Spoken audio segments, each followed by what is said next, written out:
We have begun. So we have begun. All right. First of all, Brother Kimo, I want to thank you for inviting me over, man, and giving me a couple minutes of your time. No worries. And this is we do over a drink. Over a drink. These is our drinks right, today. Right. So I'm gonna go ahead and crack these. Look at that, a little Corona, Right. little Guinness. There you go. Big You've been thirsty. working in the There you yard, go. so I figured That's you might right. have a big thirst. I was in the yard all morning. I know. I said, well, you know what? You know. I could get two 12-ounce bottles. Right. But you might need three. No. This is more than sufficient. I'm Little toast. Yes. Yeah. Okay. You know what? I'm gonna pour it in the glass. You gonna pour it in the glass? Yeah. I'm just gonna take it. I'm gonna take it. That is the glass for. We just go. Right. You the first unemployed photographer I sat down with. Well, and considering not that they fired me, y'all. I didn't get fired. I noticed that I said unemployed. Considering the environment, you know what I'm saying? Yeah, true. Yeah, But I put in my grind. You put in your grind. I put in my grind. I put in the time. All right. 42 plus. So let's just go ahead and get 42, into it. 42 years. plus. Yeah, I started in 1974. There wasn't a whole lot of folks like us that were doing this kind of thing. I was all 20 years old or whatever. And they were out there, and I saw this guy taking these pictures with a 16 millimeter camera. They had a little community radio station in the community. And this kid, Saul Goldenberg, used to do the news. Uh-huh. So Saul's like, yeah, I go over to Channel 6 in the summertime jobs. And I'm like, I guess we're going to go pick up trash in a lot. I'm like, whatever. Cool. Let's go. And went over there and walked into a TV newsroom that I never watched the news. I didn't. They were like, well, here, go out with a crew. I think I did that for 2 days. And they were like, all right, so you want a job? I swear to God. And I'm probably exaggerating the amount of time. But at 24, they gave me the title. And then... and what was the title? They made me a photographer. Yeah, they made me a photographer at 24. When I first started, you weren't allowed to shoot packages. You could only shoot voiceovers. Okay. And I used to work with a hand crank Bell and Howell. What's the Bell and Howell? Okay, Bell and Howell was the manufacturer of the camera. So you would take a 100-foot magazine, had 100 feet of film on it. There was no way to record audio, so it was just silent film. It had what's called a turret lens. They were fixed lenses. Uh-huh. So one was like 35 millimeters, I guess. One might have been 55, and one was 75. Okay. So if you wanted to shoot, a telephoto shot, you had to turn this thing. Manually turn it. Got you. And then it would fit in front of the aperture. It was crazy. It was nuts. And 100 feet equaled 3 minutes in time. Got you. So you had to put 2 voiceovers on there. So you got a minute and a half. Yeah, a minute and a half. You had to pre-interview. You couldn't sit down there. Just get to know somebody. Right. And then you might ask them 2 or 3 questions on camera. The film had to be developed. And then you literally had the hot splice stuff. Wow. It was crazy. There was no 24-hour news cycle. It was a half hour of local news at 6 and a half hour of national news at 6:30. You would go to stories, and the TV cats were in the back. Still cats ran it. Yeah. They ran it. I worked nights for probably the first 15 years I was in the business. And we used to have to sit and wait for bodies coming out. I remember that. And that was like a thing, a flow with local news at one time. And I remember sitting at scenes till 1 o'clock in the morning, even though the show was over at 11. We'll use it in the morning. Yeah. We'll use it in the morning. Like, yo, can I go home? No, you got to stay there till the body come out. Right. Like, dude, the body ain't coming out for another 2-3 hours. But I think you got to have it. I think, though, that was a consultant-driven thing. And it's sad because with the proliferation of single ownership of media outlets, that's easily... you can do that more easily. Yeah, it trickles down to every market. Where now. before Where it used to be, you had different crews, different companies, so it was like, all right, that might be good for you, but it don't quite work for us. And it's the rubber stamping of, how stuff is presented. You got to see a lot, man. In 42 years, John Paul II did a trip where he started in Miami and he went to Columbia, South Carolina. And then we went to New Orleans, we went to San Antonio, went to Phoenix, we went to San Francisco, we went to Los Angeles, and we went to Detroit. And you got that ride with them. Yeah, we were on 2 media planes. And brother, nice. That was like the ooh-la-las of ooh-la-la. That's nice. So that was very, very nice. I got to go overseas. You know, I did Grace Kelly's funeral, of the beatification of Catherine Drexel, which is the thing you get before you become a saint. It's the big arc would be just the evolution of the city region per se. Certain folks were in one part of the city, certain other folks were in another part of the city. There were certain places you didn't go. And being in this job allowed me access to areas that I wouldn't have been able to flow on my own flow. Going to the different neighborhoods was definitely like a cultural, I mean, it was like going to another planet. I remember just driving, like, first time I went to Trenton. So we were going up to the state capitol, and I might as well have been going to North Dakota. Like, Trenton? Damn! You couldn't build anything above Willie Penn's hats. I went through the ab scam stuff. Now, I told you I got hired in May. The Flyers win their first championship at the end of the month. That was like in the first month. But then when the Phillies won in '80, won that first World Series, they actually did a ticker tape. The Nova Championship. And Edmonton, when they won, they allowed us on the ice. So when they were handing the Stanley Cup, each player would do his little circle. I shot football for 19 years.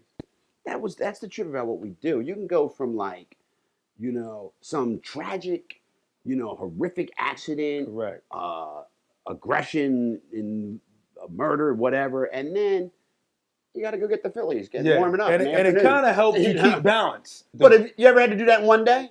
Yeah, like in one day. Yeah. What does that do to your brain? Yeah, you flip flop, like your brain don't really know how to process sometimes the things that you're seeing. We did a story. A pizza guy was killed, like, delivering in Albany. And so the reporter I was working with knocked on the door, and the gentleman answered the door, and he was like, asking, can you talk to the spouse, whatever. He reached in, and she said, come in. Wow. She let us in. So now we're sitting in there, and she's got 3 kids. And they're probably like, I don't know, 6, 4, maybe 2, 2.5. She's balancing, and she's talking, and the uncle, I'm assuming it's the uncle relative, he's over there. And all of a sudden, she says, the one kid's tugging at her like, I'm hungry. She's like, hold on, I'm hungry. And this goes back and forth, and finally she just stops, like in mid-sentence, and looks at the kid and goes, you know what? I don't know what to give him because my husband prepared the food.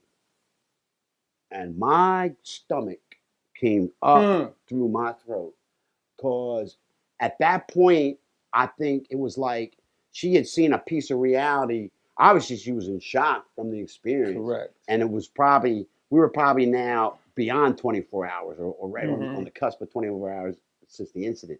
But it was like, it just dawned on her that, like, and I guess, you know, she was like, I don't know what to do. Yeah. And it was like, what are we to do? I mean, was she able to get something out of her system? But after she got that moment out, now what does she do? Now where does she go from here? And I can't do it. You're like in the moment social worker sometimes, but you can't offer nothing. Bingo. And you say, oh, I'm sorry, you know, how you know, but that's all you can say. No, because you don't want to go much further. Without doubt. Because you can't do nothing past I'm sorry. Exactly. You find whatever kind of ways to build a resilience or some kind of immunity, whatever, you know, protection that you need for your psyche. But that's something that I think that a lot of people who work inside, who see something on a two-dimensional vibe, don't get it.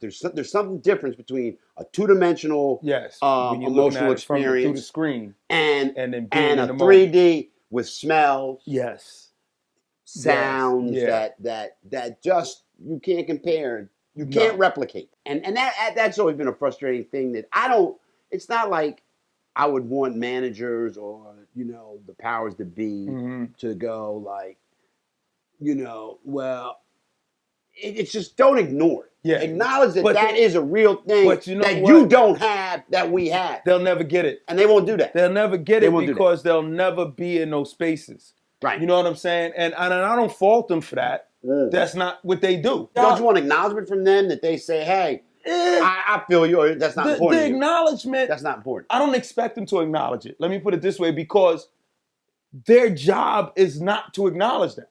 Okay. Their job is to run this newsroom. And get that product out. Correct. I got now, if I'm bugging out, right, it's the psychiatrist's job to try to get me straight again. Because you just got to put your contribution. Correct, but I just have to take myself and do that. I do believe that the people inside the building should go out at least once when it's 110 degrees outside. Right. And it's some extreme conditions. Yes, extreme conditions. If you understood the hurdles that these guys are jumping over to give you a minute and a half of television sometimes. When the first microwaves came, no mask. We had to literally get up on the truck. We got up on the truck and hold a big dish. Wait a minute. With a friction head. So now when it rains, the thing's getting rusted. So then they would feed you tone back through a two-way. And they'd say, hold it. Now, remind you, I've got all this RF going, and I'm holding it, you know. So if there's anything that I do that don't make sense, it's the RF. It's the RF. It's the RF. The move episodes. What about that, dude? Like, I remember. I did both of them. I did both moves. So there was more than one? I didn't even know. I thought there was just the one with the bomb. No, the bomb. It was the first move took place in. Hold on, because I don't want us to lose this. Yeah, the Frank Rizzo move. It took place at 33rd and Poughton. And they had brandished some firearms, and there was some tension going on. But if you lived in the community, you had to get escorted to your house. And we would go and do live shots, and these guys would get on the megaphones and talking about these cops and their moms. I mean, I'm like, well, when it does go down, somebody's going to have to answer for some of that rhetoric. But at any rate, this goes on. One night, they chucked rocks on our truck. It was crazy. It was just insane. It finally reaches a boiling point. There was a reporter named Pat Warren and we had met this guy who said he worked for the Black Liberation Front. So now this is before cell phones. So now I offer my personal car, my personal little Toyota Corolla, whatever I had. So we're floating all through Westfield. He's like, "Oh, let me stop here." And he gets on the payphone. No, we have to. And he's supposed to go to show us this big cache of guns where they got all these weapons.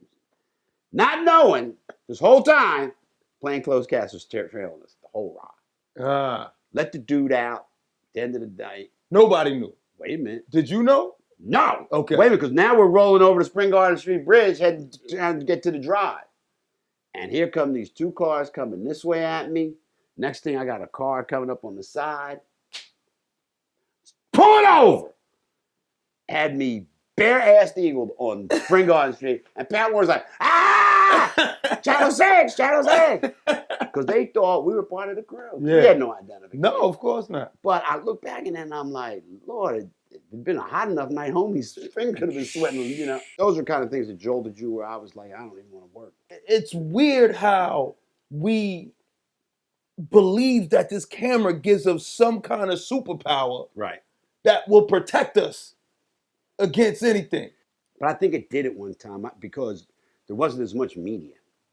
The media wasn't, you know, nobody had access to an internet. Nobody could disseminate their, you know, point of view, information, what have you. So it did make you feel a lot more protected. I came into it in an age where it wasn't,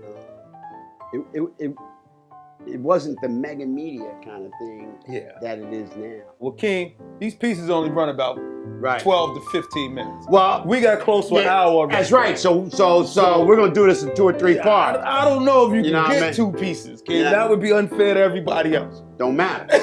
I'm the elder. I'm the elder. Give it up. Give it up by popping the man. Let's see what the hits say. Put part 1 on there and then see what they say.